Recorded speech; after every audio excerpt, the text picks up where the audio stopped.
Hey everybody, Willie here. I am super excited to bring you today's video, which is actually going to be how to climb as fast as possible, and I figured this would be fitting to show my man Kobe Bryant in the background here.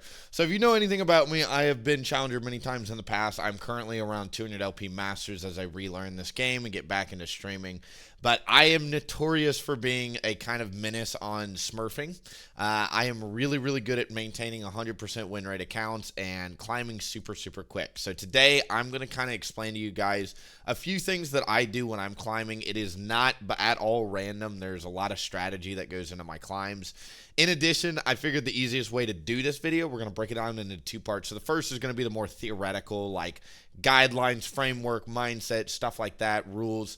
And then we're going to break it down into the more logistical side. Okay, you're inside the game. Here's how to actually play it. The things you'd want to try and prioritize over that. And I'll go into all of that. But if you enjoy this type of videos or want any more, questions answered, make sure to leave them in the comment section below. You can always catch me at my Twitch. Twitch.tv/WilliefknP. You can also catch that in the description below. Thanks and enjoy the video. Dang. Call me so I can make it juicy for you. Alright, this first bit, as promised, is going to be a little bit more of the theoretical side behind climbing. So the first thing is first, you really should not have a champ pool of more than 1 to 3 champions. I've always looked at it like this. The more champions you have, that's extra abilities, extra time you're spent learning those abilities. There are so many extra champions in League of Legends nowadays. There's like 150 champions in the game at this point. So the more champions you have to learn your champion versus 150 other champions times however many champions you've got. So the easiest way to climb is honestly being a one-trick pony on an unpopular champion or having a champion pool of 1 to 3 and leave it at that.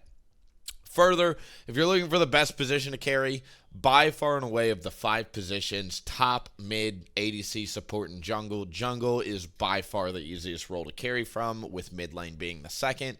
Both of these roles, jungle and mid, have the most access to the map. That allows you to control most of the early, mid, and late game while not dooming yourself into a hard lane matchup or being stuck with a support that's going to make you lose lane.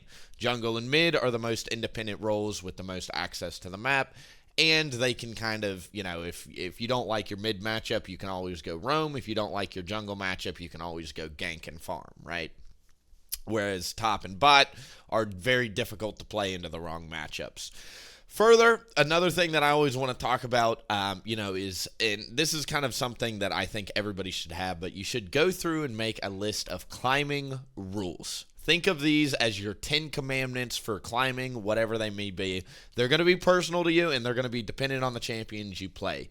So, for instance, I only play Udyr. I'm an Udyr one-trick pony. As such, a lot of my rules are specific to Udyr. If you want to know what my specific rules is, so number 1 is I dodge when Udyr's autofilled or banned. I do not play anything but Udyr. Number 2 is if I have a troll pick on my team, I dodge. So if I see Soraka mid with Ghost Cleanse, if I see Draven support with Ghost Cleanse, anything like that, I instantly dodge. If I have an impossible team comp for Udyr, so let's say the enemy team has a bunch of champions that are really good against Udyr and I don't think I can carry, I dodge. Like, if the team comps are hard, I just dodge and don't even avoid. Don't put yourself in an uphill battle. It just doesn't make sense. You've got infinite dodges and infinite MMR. There's no reason to tank your win rate just to play into a hard team comp. In addition, if I am on a huge win streak, if I've won 5, 6, 7 games in a row, the first loss of that day, I stop playing. I just walk away. I know how it goes. If you keep playing, usually the matchmaking is going to keep pairing you with bad players. In addition, you're mentally going to try and recover. You're going to be tilted. After a huge win streak, after that first loss, I walk away. In addition, when I am on a big win streak, I don't stop as long as I've got the time, of course. I keep playing until I lose. If, strike while the iron's hot. If you're on an up mood, if your confidence is high, oftentimes you're going to keep winning. Same is true if you're losing. If you're losing and you're on a big loss streak, oftentimes you're going to keep losing. Just walk away from the table type thing. In addition, I never play the first game of the day on an important account. So if I'm trying to level up, if I'm truly trying to rank up an account, I never play my first game of the day on that account. If I do, it would be in normals. I suggest having 2 or 3 accounts, rank them up at the same time. Play on the account that you don't care about, the account you're trying to maintain a high win rate or a high MMR. Make sure to never play your first game of the day on that account. In addition, I wait 3 minutes in between games. And for me, as the Udyr player, this is an Udyr-specific rule. I always ban Kindred. I never play against Kindred because I think she is an extremely unfair matchup for my champion. In terms of when I play, this is actually part of the strategy as well, is you don't queue up willy-nilly. There are actually time slots of the day that you want to play. Whatever your time zone is, whatever your server, just correlate these times. But for me, I play from 11 a.m. Central to 4 p.m. Central. That is the golden sweet spot for win rates for me. During these times, players are not fresh-eyed, just out of bed. Usually these players have been up and awake. They're not also the overnight Andes. If you play at 6, 7 in the morning, you're going to get a lot of people that stayed up all night. It happens all the time. 11 a.m. to 4 p.m. Monday through Thursday is a fantastic time to queue up for League of Legends. Of course, if you are at work and you cannot make that time happen, I suggest Fridays, Saturdays, and Sundays between 5 p.m. and 10 p.m. This is another golden hour for win rates. I don't know why I go on massive win streaks during these times. I think it's because players are a little bit more focused. I don't know why during the mornings, Saturdays, Sundays, you get a lot of kids and a lot of people that are just trolls. It never works out. In my experience, playing weekends during the night shift and then weekdays during the morning shift, that 11 a.m. to 4 p.m. window is really, really good.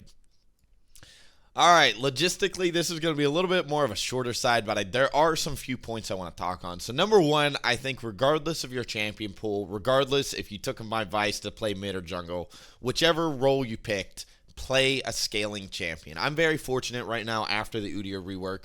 Udyr is a scaling jungle champion. He's not an early game champion anymore. He just gets stronger and stronger as the game goes on. So for me, this works out really well. If you're playing mid lane or any other jungle champion, play something that has some sort of late game. Don't pick Shaco. Don't pick, these early game hyper carry champions that fall off. Don't pick Pantheon, Quinn. Like, stuff like that is fun, but they always fall off for a reason. You know what I mean? In addition, if you are playing mid or jungle, if you took my advice, I strongly recommend prioritizing grubs over everything else. You should try and get early kills if you can. You should obviously go for these things. You should go for early trades. You should go for early duels. But grubs, and what I mean by grubs are rift grubs, they win the game.